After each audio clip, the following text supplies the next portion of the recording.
Hello, everybody. I just had my morning coffee. You probably, if you're listening to the podcast, you cannot see it, but we were just discussing with my guest the choice of coffee mugs that we picked, which in some way kind of define our personality. So I'm holding an IKEA glass with specialty coffee in it, and actually I love filter coffee, which completely clean, no sugar, no milk, nothing, just pure filter coffee. I think this one is Brazil Alianca from Dubov. And we were having this discussion around why we actually picked our coffee mugs. Raya had this beautiful. Raya, can you show it to the audience at least? This It's beautiful. a Where did you beautiful get piece this? of art. I Mhm. got it in a fair, and it's handmade. People from Dimitrovgrad in Bulgaria are doing that, and it's special because no one else in the world is having the same cup. Is that the reason that it's meaningful and valuable to you? There are many reasons why it's valuable to me. First, because my mom was on the fair and she liked the cup and she bought one for me. Then, because I met the people on that fair and I really like their story, their authenticity, how nice and calm and content they seemed. And then I really liked the connection of it to Bulgaria. So wherever I go, and now that I live here in Munich, I still have a piece of Bulgaria with me. So, and it contains, of course, my favorite cappuccino with Oatly and a sprinkle of cinnamon. So, the perfect start of the day.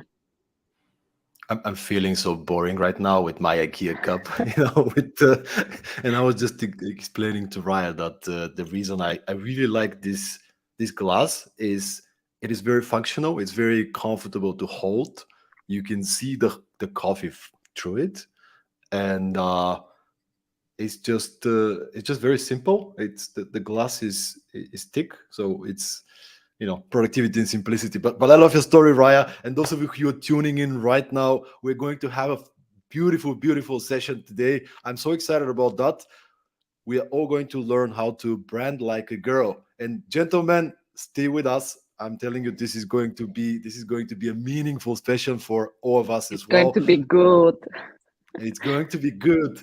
Raya, let's start with just quick intro from your side. I'm actually not going to introduce you. I introduce many of my guests, but what is it that you do these days? This is it. Every conversation usually starts with this question: What do you do?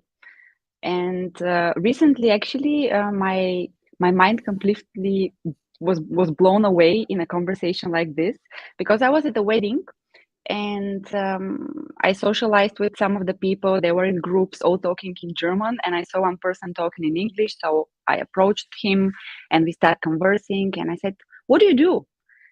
And he said, "Well, I'm an old man. He's retired." And we revolved around this. He, of course, had a very successful career producing films. So you have something to similar with him. I can connect you, but it really shocked me because often at this age, at this time of life, when we are so active, we are so focused on the title and how do we explain what do we do. But at the end, if we're lucky, we will be just an old man and an old woman, and none of it will matter. It will be just some experiences that we gathered along the way.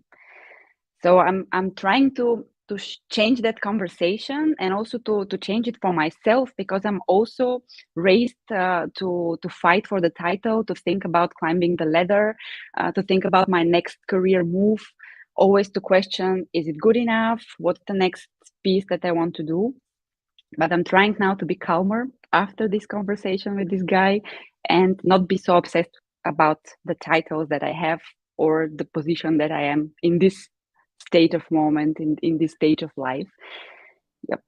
But what I And do is brand design. This is it. I do brand strategy and I work with designers then to visualize it, and I work with brands that companies create to make impact. But then I became more and more curious about the people behind that brand and the people igniting it and filling it with life. So naturally, I started thinking more about the personal brand, because we all have one. We are born with our name, with everything that we are as experiences that we collect, and the different places that we visit, and the different people that we meet, and all these encounters are forming us as individuals, and they're forming also our decisions, even the decision about a cup. Namely, I just want to give a shout out to our listeners who are tuning in live. Navid is saying good morning. Good morning, Navid. Great to see you. Somebody we both met at Podium Conference a couple of weeks ago. Eva is tuning in, saying hello, sending us a lot of emoticons. Eva, great seeing you. And Hi, Eva. Leon, She's at the seaside in Bulgaria. I know that. I envy her so much right now. Leon is saying hello, beautiful people, rocking the internet. Leon, great having you here.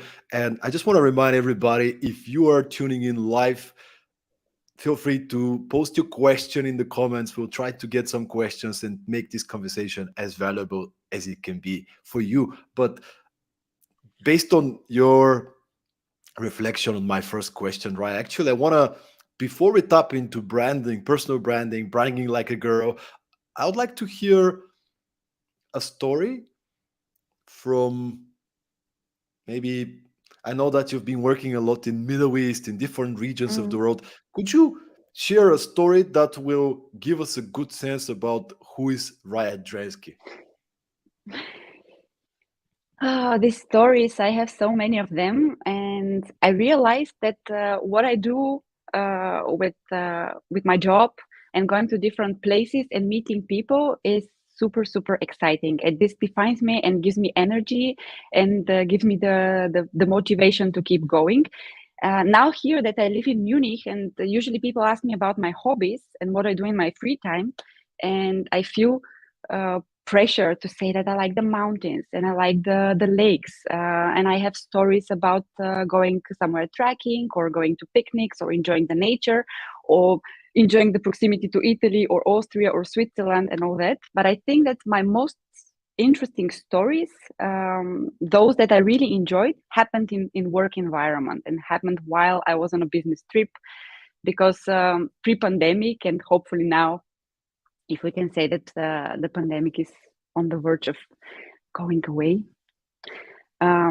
people were traveling all the time, and I was as well, as doing business development for a packaging design agency based in Brussels, for example. I was traveling 3 weeks out of 4 every month.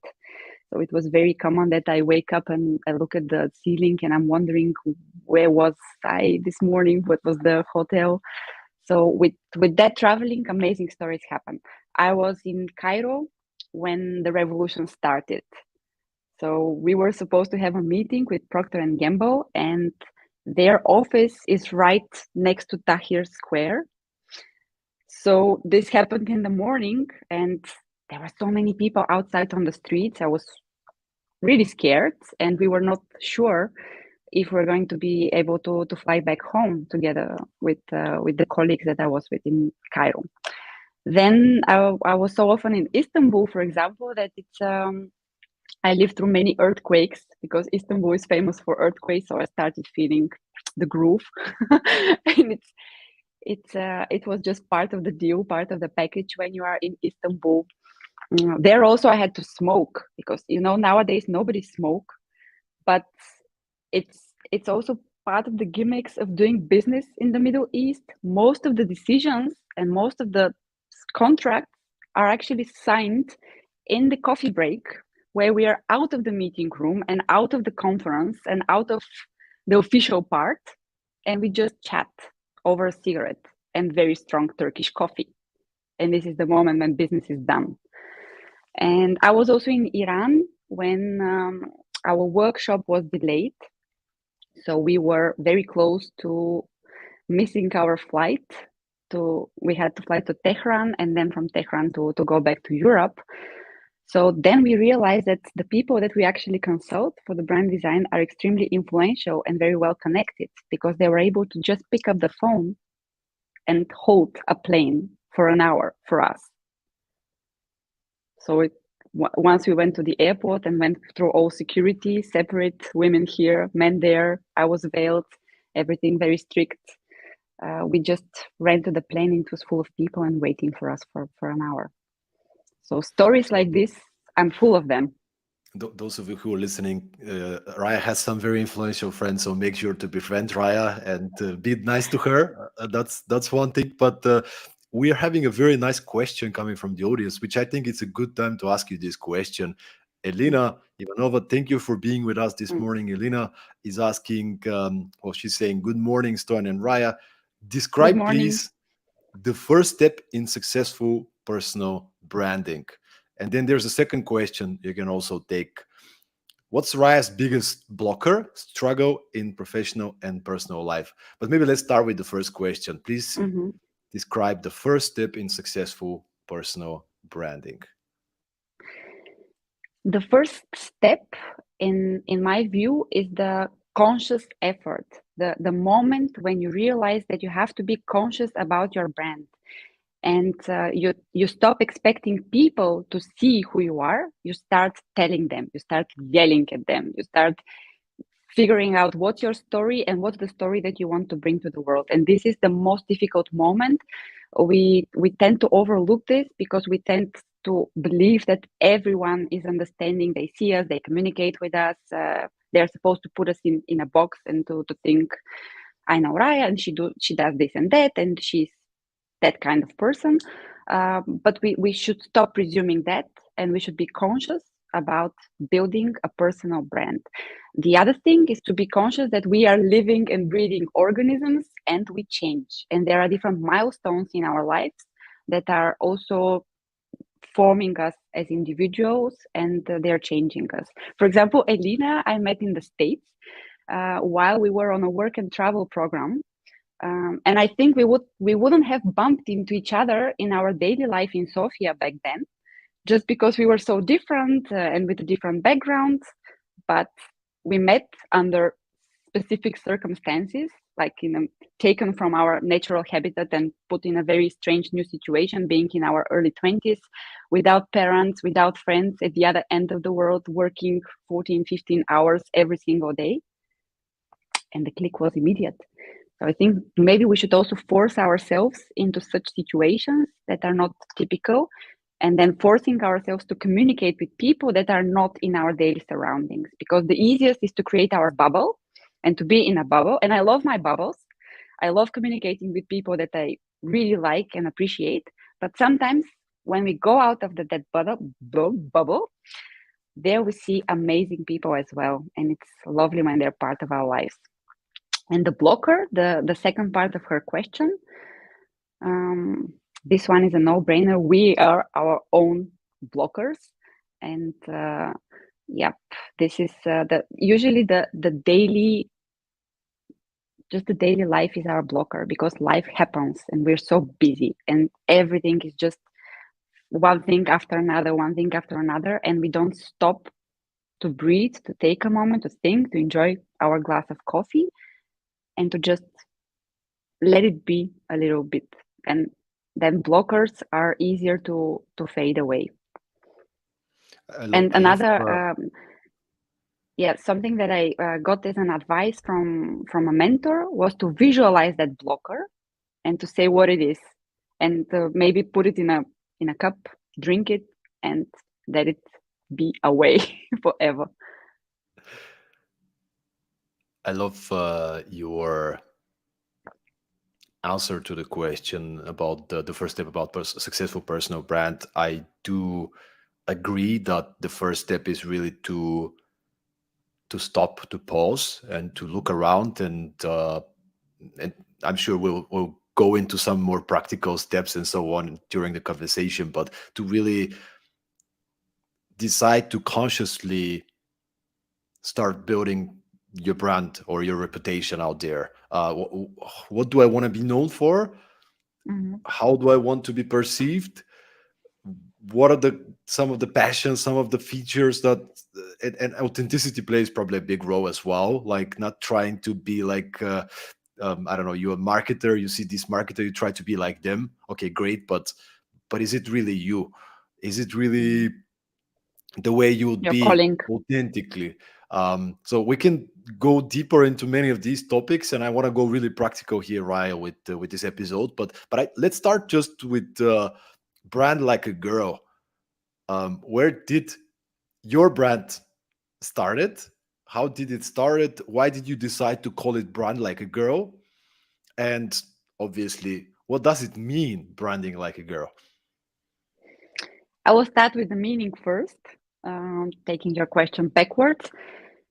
First, when I was going to a conference last year to 15 seconds, and we were thinking about the workshop, I already had it in my mind. I had developed the framework. I've been working on it for almost 3 years, thinking about first the framework to help startups develop their journey, and then thinking about how the startup founders can be also more visible. So there, the idea of personal branding came. But all the headlines back then were just very descriptive: collaborative personal branding workshop. This is it says what it is, but it doesn't have any emotional link. It doesn't it's not catchy, and especially for an audience in a festival. So back then I just received one a t-shirt at home that I ordered, and it says "Fight like a girl." And says, yes, this is it. Fight like a girl. When you say to somebody this, it's supposed to be offensive. You're telling them in the face that they are not good at it. And this is exactly the bias and the stigma that I want to break with Brand Like a Girl. I want people, when using the phrase, you do something like a girl, it will mean nothing less than you do it perfectly. You do it like a pro. You do it out of this world. It's amazing. Because I have two girls at home. I'm a mother of two girls. And the same way we now live and we don't realize what was the struggle in the 70s with this female revolution. I don't want them to hear that phrase and to have any clue what it meant in the past when I was doing workshops like this. I want this sentence to become so obsolete that it's not gender related and it doesn't have any biases to it. That's why Brand Like a Girl is a format now that is not gender related. Females can join, males are more than welcome. Everyone who is interested on working on their personal brand is more than welcome. And it's not for everybody, of course. Some people are pretty confident with where they stand and they don't need the practical exercises. But those who want to take a moment and they feel like they have been through some transformative event or some milestone happened and they want to reinvent themselves and reconsider how they want to be perceived by the world, they're more than welcome to take part in the workshop. And honestly, ever since we started it, the headline has been attracting more females. And I should say that I don't mind it. It's actually great because the atmosphere that an event has when it's mostly with female attendance, it's very different. First, I saw it several years ago. I was attending an event by Forbes Dach. It was called Superwoman. It was in Zurich, and it was 100 females gathered in one hotel there, and the buzz there. You enter, and I've never been to a place with so many women talking at the same time. It was a bit scary at first, but the vibe, the atmosphere, the absolute feeling of we are together in this and we want to help each other grow, I was totally hooked. And I wanted to take this feeling and transport it to other events as well and to keep having it with me. And for me, it's also the exercise of observing different cultures. Because when I do the event in Sofia, for example, in Eastern Europe, no men appear. They are scared like hell by the headline. So they want to be this macho guys and men and be perceived strong and masculine. And Brand Like a Girl, it's not for me. I'm a strong man, for example. And when I go to and do the event in Munich or in Graz in Austria, then people are not so obsessed with the headline or not so scared of it. They just look through it, they find, yeah, this is a catchy headline, and I like it, and that's why I like the headline, and I will keep it forever because it's a strong statement for a brand. Let's see, but I like the controversy it brings and the different perception in different people. Some people would say brand like a girl sounds girlish, maybe not so mature, maybe not so nice. Other would say branding is more of a female topic, probably. So when you say brand like a girl, it means you're doing it great. Others are saying, yeah, I've been raised by a mother and I'm used to think that everything that my mom does is amazing. So everything coming from a female is amazing. So it also sparkles a conversation. And I like the conversation and I want to be part of it. I love the brand name, and it's been 3 times, Raya, that I'm trying to join brand like a girl. I think I managed to join the last 10 minutes in Graz last year. Then when you did it in Sofia, I was somewhere else, and finally now 2 weeks ago at Podium, when you guys Mm-hmm. smashed it, like it was fully booked, everybody super happy. I had to be on the other stage at the same time, Mm-hmm. so the fourth time we're going to make You it were right. smashing the other stage. You were just smashing the other stage, and everyone was head over heels with you performing on stage. Actually, I Oh, have a question for you because okay. I've seen you many times on stage, and this is actually how we got to know each other from a conference. A friend recommended you that I should get in contact with you. And there you were still talking a lot more about the life like a movie in your previous background, and then you develop Perform as a framework. When was the moment that you consciously decided that you want people to associate you with productivity and performing? What a great question. I don't remember the exact moment, but I had this period of, let's say, close to a year in which I was trying to decide, should I go with the inspirational speaker profile of life is like a movie. And for those of you who are listening, who do not know about my background, I actually come from video and movie production. So but I'm really interested in personal development, leadership, and I was one of these people who would go to every seminar about personal development, Tony Robbins, business conferences, and so on and so forth.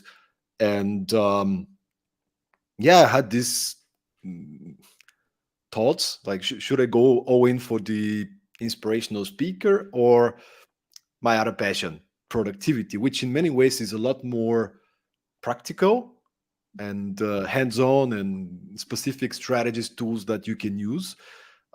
So I think it happened naturally because I was trying to pick and choose, and then at some moment I started to get in more invitations to do workshops, to do speeches related to productivity, and I think I feel super aligned at the moment. Started this journey in 2014. How do I want to be seen as a consultant, speaker, and a personal brand? And I'm now 2022, right? What is it? 8 years later, I feel like I'm in a really good place. And Raya, if I may just add this one is, I accepted that I'm not a productivity coach. I'm not a speaker. I'm not a film producer. I'm not a podcaster. I'm all of it.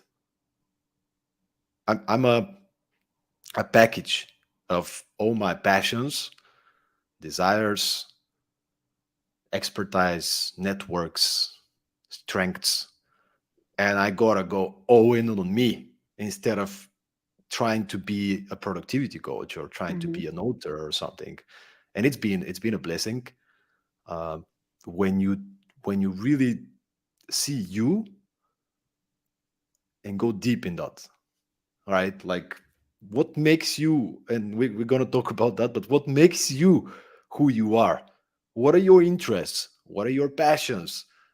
What are you really good at? What do you love talking about? And where do you have expertise that you can share and have other people get inspired or get something practical to to do. So yeah, there was not a moment. It's been a journey. And I do still use a lot of metaphors from my experience as a movie producer to strengthen my workshops, to strengthen my keynotes. People relate to stories. People relate to examples. So give you another example. We are doing this podcast right now. You've already shared some great things, and I'm sure we have more than half an hour that you share a lot of other things. When I have a workshop in 2 months, there might be something that you said that was really, really important for me to share. And then I'm going to go and say, by the way, branding expert Raya Drenski shared with me during a podcast that So like, how can we utilize all the resources of our disposal? I love talking to people. I love networking. I love connecting people. Okay. But that could make me as a consultant, as a speaker, that's my A factor, right? That's my, nobody else that is in my area has movie background. Nobody in my area has a podcast with guests like you, Raya. Fantastic people like you that I can take some examples and actually share during my workshop. Nobody else maybe is going to have my energy, which is very explosive at times. Right? So the more you get into you, as opposed to I'm a marketer, so I need to be like that. Well, okay, but then you are just a marketer. You're not Raya Drenski, right? So yeah, This that's is the it. This is it. This is why you should join one of the next workshops of Brand Like a Girl, because we always start with inspiring stories and with several people that are just sharing in 5 minutes, not more than that, how they build their personal brand. And you said it beautifully. It's the whole package. It's every experience that you have and all all the factors in your personality that are making you you. And it's nice to hear someone say, "I'm in a good place right now." This is exactly what the outcome, the expected outcome or the desired outcome of such a workshop. When people say, "Yeah, now I'm much confident. I have clarity of who I am and what I want to bring to the world." And usually, the people that I invite initially to be on the stage, they say, "Me? Tell my story? Like, what is special about my story?" And in fact, it is a special story, and it's where you are at the moment and why you're so successful. So other people can learn from it and just build their personal brand from your story as a starting point, as an inspirational starting point. And everyone is having different moments in life that are defining them. So you have to decide how you form this package. For me, for example, and I think females can relate to that a lot. There are several milestones in life that are very transformative. One of them is becoming a mother, because then also I have to think who I am now, what I want to do, how much time I want to spend, what's the good feeling of leaving my kids and being also the professional that I want to be.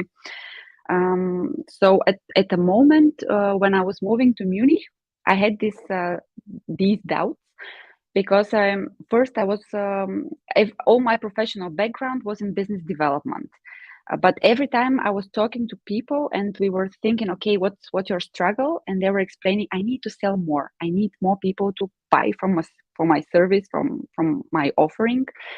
And when I talk to them, I am convinced that it's a good company, it's a good brand, what they're doing is really good, but they don't have the time to talk to each and every person and to convince them.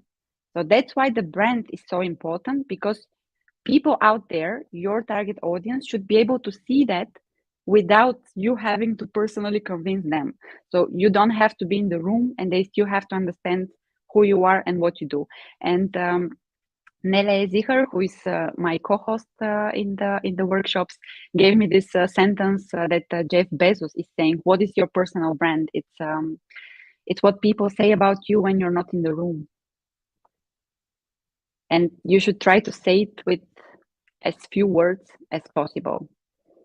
So people should relate to that. And for me, the struggle was okay, I have all this background in business development, and I want to have more and more into brand strategy and into branding. How do I make the bridge? How do I tell my story coherently? How to justify that I'm good talking about branding when it's very easy to justify business development 10 years. Branding, I'm passionate about it. I want to tell more about this story. I see that the brand is the key. Even when we talk about business development, always the brand is the key, always the brand is the answer. And I was attending one workshop like this about personal branding, and a complete stranger listening to my struggle and my doubts and being so unconfident at the moment, even afraid. Am I credible? How people will relate to that? Why do you keep saying this or that? It's end. It's all your experiences from the past. Because you were so good in business development, people can now trust you with their brand because they want to sell more. And you can always empathize with business objectives. You don't think of the brand of something abstract. You think how this will bring results. And I was listening to her and said, this is actually a very good story. And it makes sense. So then I was also convinced about the power of sharing, the power of being vulnerable, and even showing your insecurities at talking to strangers, because people are so good in nature. People really want to help. Just any person on the street, a friend, a colleague, somebody that you talk, bump into them on a conference. If you ask them a question, if you ask them to help, they will. So that's why I want to include more people in the exercise and have the workshop. That's why it's a collaborative workshop, because after people work on their brand, then they are divided in groups and they start discussing between themselves. And the magic happens because we want to help each other grow. This is it. I saw recently an advertisement by the Lotto here in Munich on the bus stations. It's everywhere in the city. It's in German, but in fact it says what's the best that can happen. And I thought this is so great, and I will use it now so much, because in the startup world, or in any corporate environment, usually we try to motivate each other by saying, what's the worst thing that can happen? What's the worst thing that can happen? Like, you can fail, but you will learn. We know the cliche. And I want to change that conversation and say, what's the best thing that could happen? What's the best thing that you will have today if you are successful and if you are meeting the right people and you're conscious about your brand and you're living your best life? What's that best life? So this would be my mission now, and on the next workshop that we have, we will talk with people and we will push them to think, what's the best thing that could happen? What's the best thing that could happen? And by the way, I wanna give you credit, Raya, for always being a giver. Those people who don't know you, but you're always this type of person that's connecting people, trying to give value, showing up. You've helped me multiple times, and I just want to tell you, I really value our connection, and the fact that you approach things with this type of energy, because you're always playing the long-term game. So thank you so much for being who you are and for showing up with this type of energy. And since we're talking about sharing, I also want to share some of the audience who is joining us right now. So Marie Hanikat is sharing, hi, loving the conversation. Marie, great to see you. I'm coming to Hi, Marie. Estonia in a couple of days, so we can have coffee even. Navid is coming back with a Mhm. statement: one needs to be a good storyteller. Share it with passion and believe in yourself, and you can conquer the world and overcome any fears. Elena is back with Words. great conversation, great tips, great ideas, great audience we're having here with Raya. Let's put it that way. And Raya, we have a question which I think you touched a little bit upon it, but I think let's debunk the myth. Who has to have a personal brand? And the question specifically is coming from Eva, who's asking, Eva Simeonova, how do you Mhm. convince a shy person to get in the spotlight if he or she is a business owner? super, super good question and very important one. And this is one of the reasons I work also together with Nele Zicher. Um, I'd like to tell you a story. First, Jan, I'm learning from you about networking and about running the long-term game, as you beautifully said it. Because yes, we don't have to expect immediate return on investment, especially in relationships. Relationships will pay off at a certain moment in life if you are sincere about them and you're just curious about the person and see what you can do together. Even if not now, eventually something will pop up. Like I've been following your podcast for so long now, and I always felt like, wow, one day when I grow up, I want to be invited and to be Oh, one of come your on. guests. No, it's true because as you said, you when even when speaking to conferences, you take different extracts from the conversation, and each time I feel like, how on earth do you convince those accomplished people to give you gold and to share so much good advice? People that are creating brands like the founder of Reebok, the last time that I saw. So it's yeah, great pleasure also to follow your journey. I have a lot to learn from it. And I think this also goes to the question of Eva, and how do you make a shy person want to be on the stage? Uh, First, when I went to Graz last year, I tried to meet many people and to see them and also to do the workshop. And I noticed one of the attendees was saying Nele Zicher and in brackets personal branding. And so yeah, we have a common topic. And first, this is how I like to address things. I don't want to think of people as competitors, but I like to think of people as occupying the same field of interests. So this would be the first advice also for business owners. When they're shy, think about what's their pool when they're swimming, what other people are in the same room.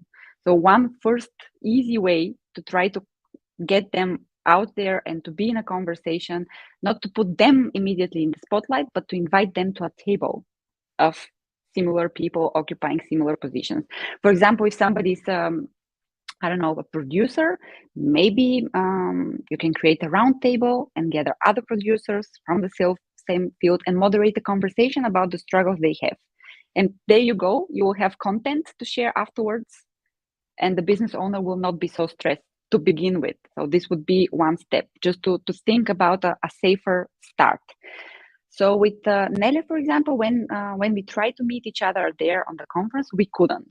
You know how festivals are, full of people, full of opportunities, full of different networking events. So we went home after the event without even seeing each other. And I thought, yeah, I should follow up now. So this is the next tip: how to follow up and how to reuse different topics and conversations that we had and see what other people in our field could bring on the table. And also for brand owners, how they can relate to other people, maybe to past clients, maybe to see let's have a conversation with people that trusted us. It sounds kind of safer even for a shy person to talk to a client, to a past client, for example, and say, okay, this person, let's hear his story.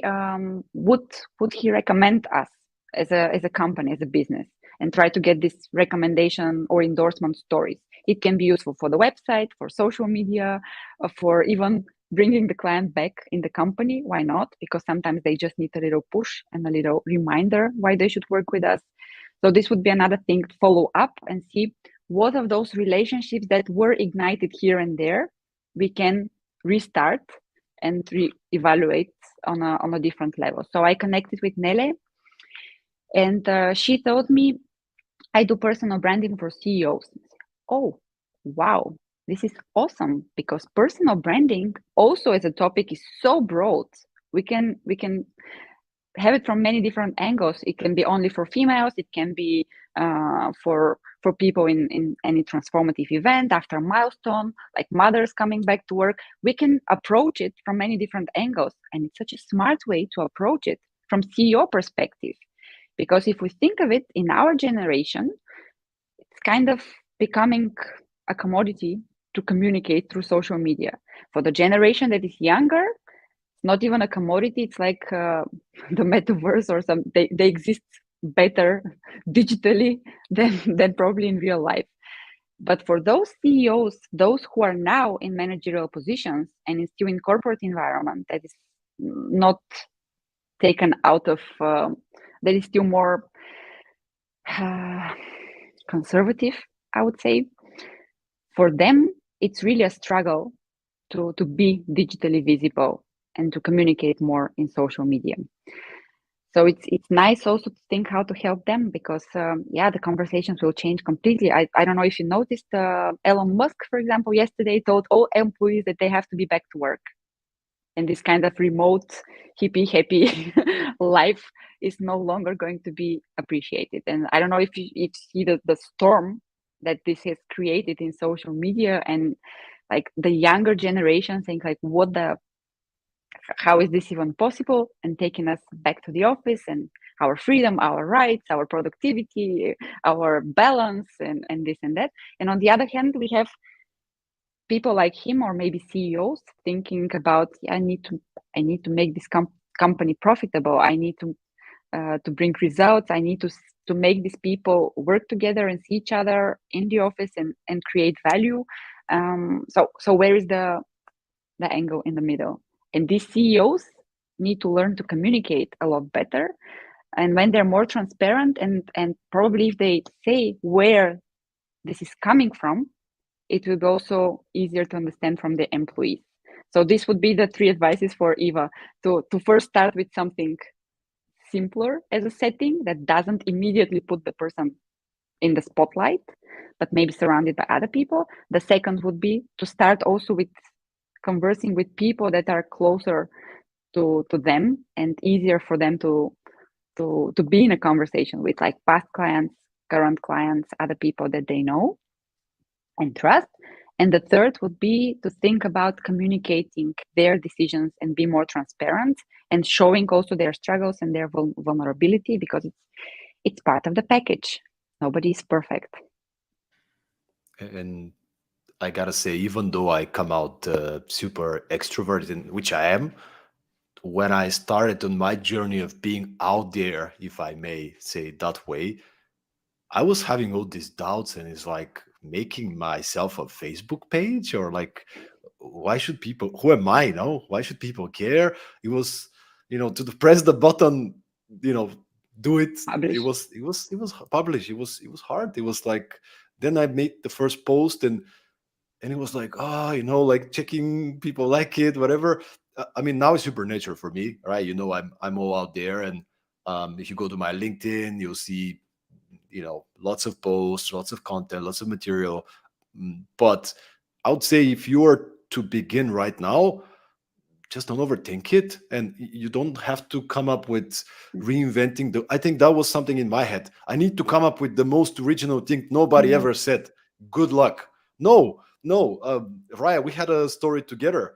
We met for coffee in Sofia, and then I brought you to this fresh juice shop, hidden germ, here in Sofia, and we met this lovely person called Mezo, right?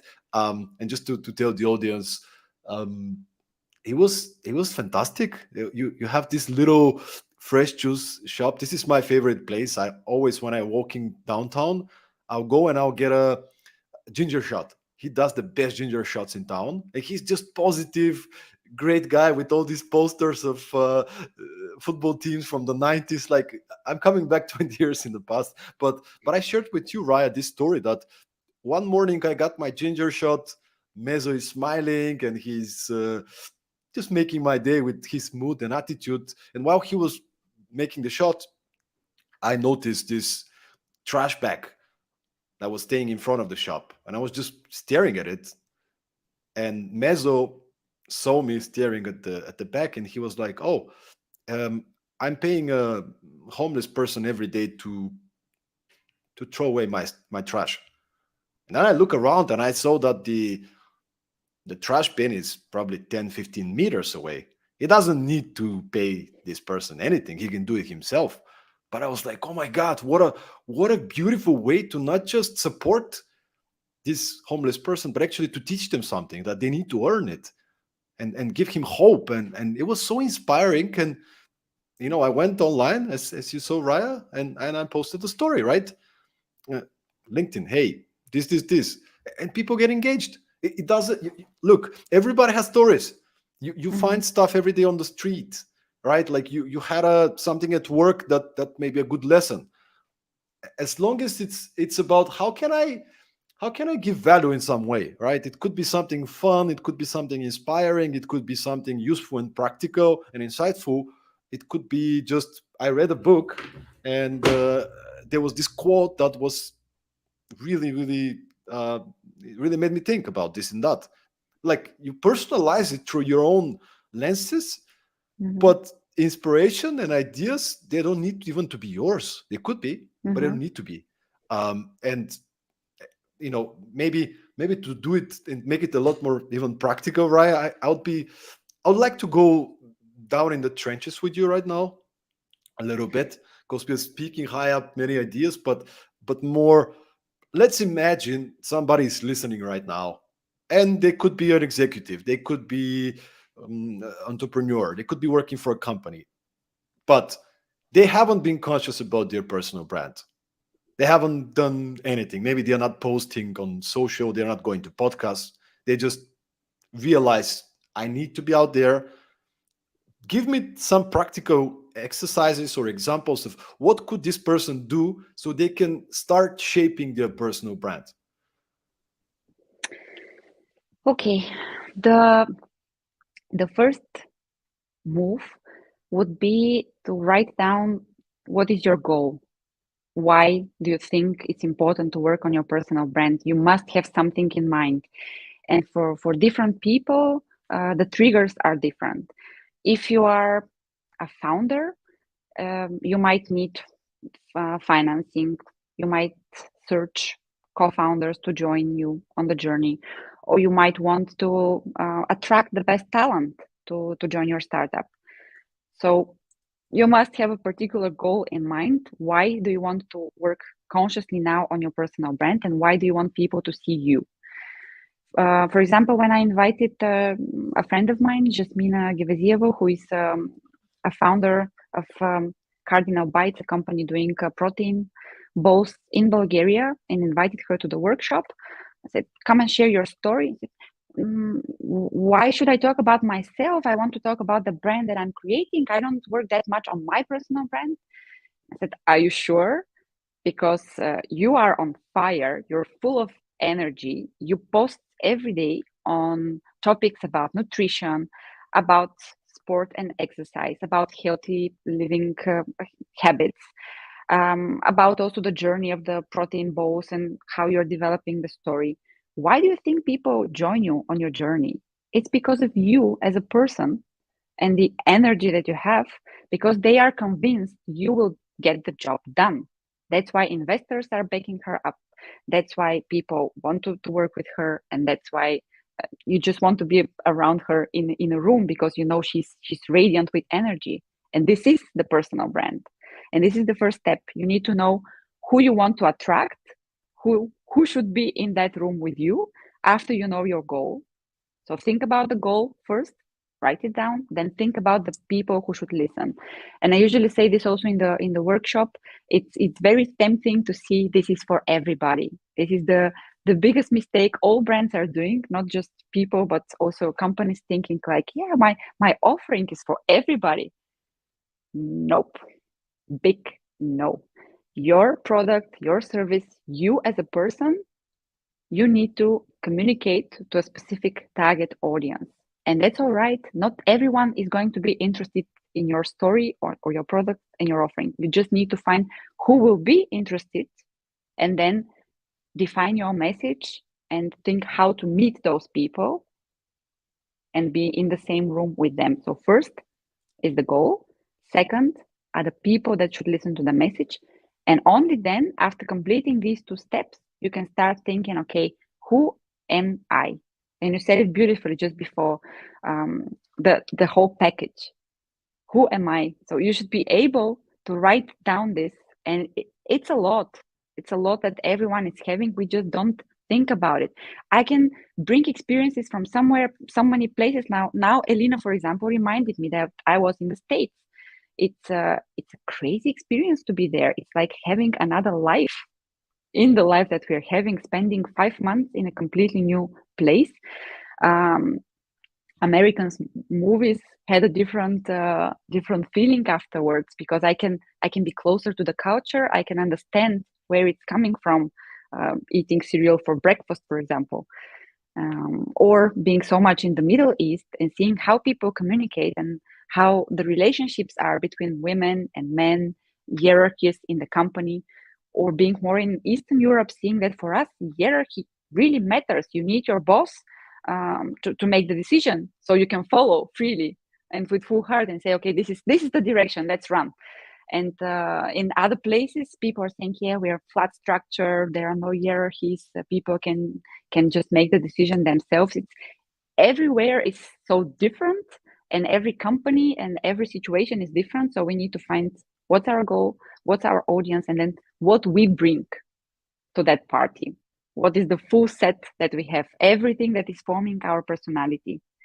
And from that big pile, we have to think about the 2 or the 3 things that are the most defining, because unfortunately we cannot be all of it. I have a friend, and when somebody's making a photo of her, she says, do I look rich and tall and famous and beautiful? It's like, well, well, we cannot be all at the same time.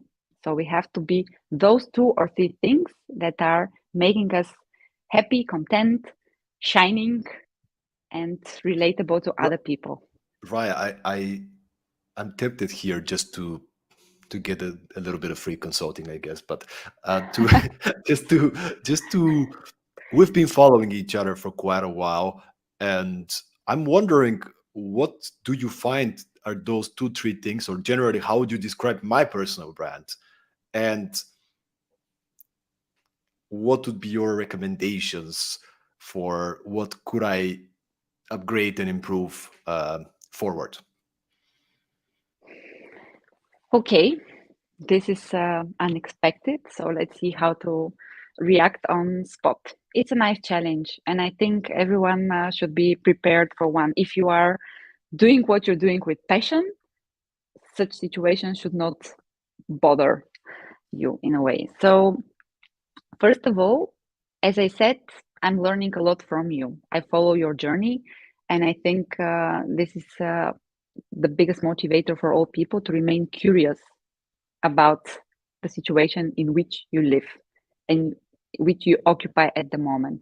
So I think you're doing that great, and you're also exploiting that curiosity to the max and thinking how the people around you can bring benefit. What I really appreciate about the way you work is this, I can call it the butterfly effect. You always think about the people around you, how they can bring something to the table, not even immediately, but later. So the long-term game, as you describe it. But I think you're not very good at documenting that or keeping it in your head, because so many things happening. So maybe you can journal better situations like this and say, okay, now this was something nice that happened. I cannot use it at the moment. We cannot explore it further with that person, but I will write it down somewhere so it will come in the right moment. And then think also about the surroundings, about the environment that you live in. It's very exciting. You shouldn't forget that. Many people are still working in an office among colleagues, or being solopreneurs or founders or whatever they are. They are not having your life. So you should not consider that it's not interesting, and just show even more of it, and show the daily life. And the as you say, life is full of stories, so share more of these stories, because there is a moral in each story. And yes, you can always turn it around your topics, what you're talking about, but you can always just make people be more aware of who you are as an individual and why they should be around you, because you're full of energy, and this energy is contagious. And it's not a fact given. Not many people are having that level of energy. So why not even use hashtag energy each time you post something, because you are full of energy and that's a good thing. And the risk when someone is having that much energy is not to tame it, but to streamline it and to see where do you want to use that energy. And I liked one of your guests, Vicky, said in the previous podcast, um, find when you're mostly productive. For her, it was 5 a.m. For me, it's probably 5 a.m. But if I remain awake till 5 a.m. because I'm mostly working in the evenings when the kids are asleep, this is where I can focus a little bit on what's happening. So for you is to see where do you want to streamline and to navigate this energy in what direction, because in the field that you occupied, you need to constantly reinvent yourself and the wheel, because people want change and they expect you to bring them to different pieces of information. So you, for the moment, as you say, you're in a good place. Your personal brand seems pretty well developed. I know immediately what you can bring on the table. Why should I work with you? What we can achieve together, and I think this is great.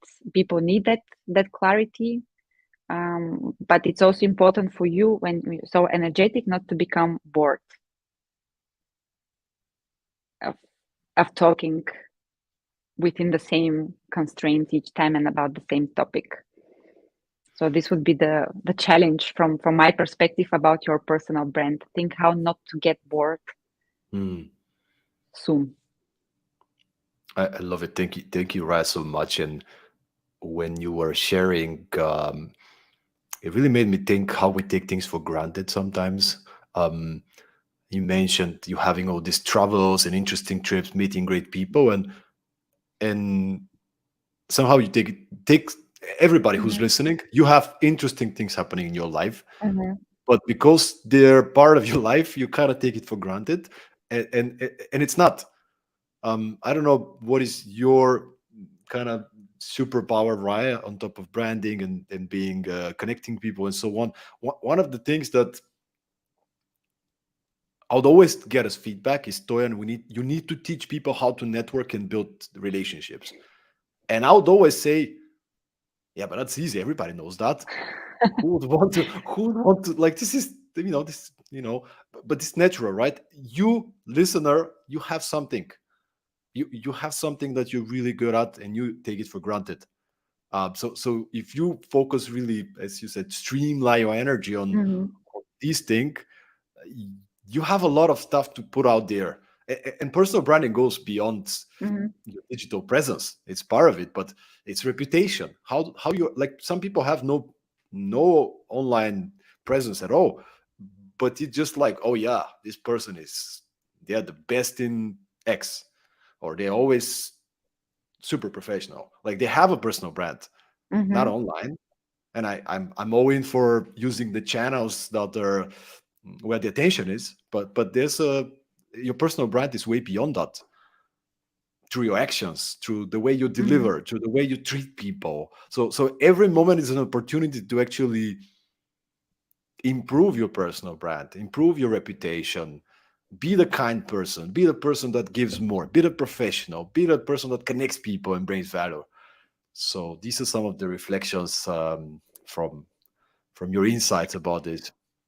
I think this wraps it up perfectly and would be the best ending of our conversation, to think about those things that we do naturally and they come to us easy, and we think that everyone else for them is a piece of cake.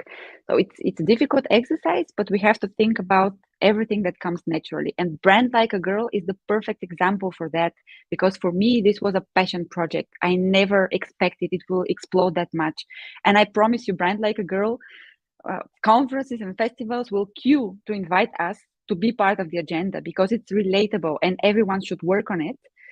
But it started as a passion project, as something that I wanted to develop for myself and then to give to other people once I saw how powerful it is. I wanted to enable other people as well, because it's natural to me to give and to want to just involve other people and make them revolve around one topic of interest.